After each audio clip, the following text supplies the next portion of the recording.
બોલો. Carpenter. Rider. People તો નીકળી હવે નીકળી toxic. Knowledge. Juice juice. Football Nawaz is playing football. Nawaz is playing. Nawaz is playing football. yes I am playing football હું જ નવાઝ છું But when you speak, what you speak? Nawaz is playing football Okay. So, which type of communication is this? Inform શું કહેવાશે?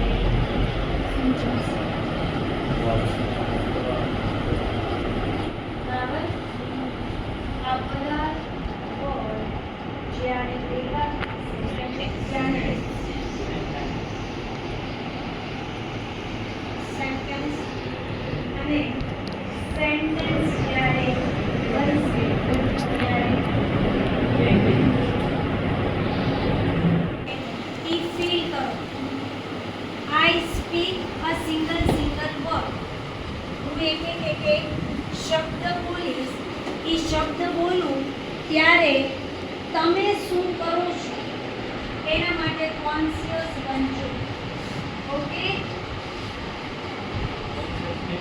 Conscious means એટલે શું થાય છે ઈ તારું જ જોવાનું કે શું થાય છે. જ્યારે હું બોલું ત્યારે તને શું ફીલ થાય છે. બરાબર? કૂતરું,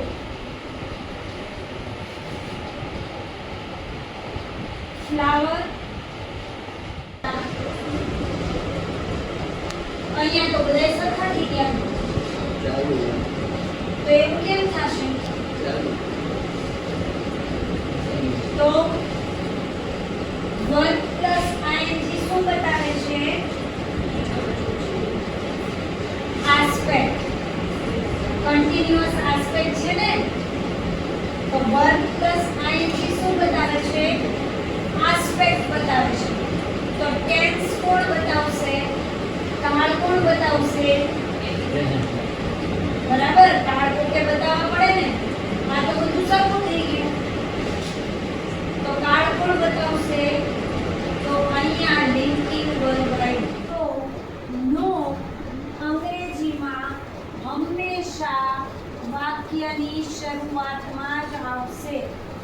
તમે બીજે ક્યાંય નો મૂકી શકો આડાઅવળું, અને મૂકી દો ને તો એ તમારું સેન્ટેન્સ ખોટું પડે. નો હંમેશા વાક્યની શરૂઆતમાં જ મૂકવાનું, અને નોટ હંમેશા મેઇન વર્બ અને હેલ્પિંગ વર્બની વચ્ચે જ આવે, એટલે કે અહીંયા. He or she is clever. He or she serious person. He or she good looking. He or she has a good dressing sense. એ તો મત છે.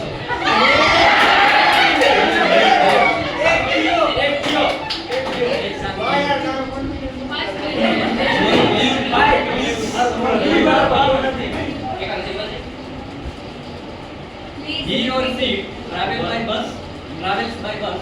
He or she is clever. He or she is serious person.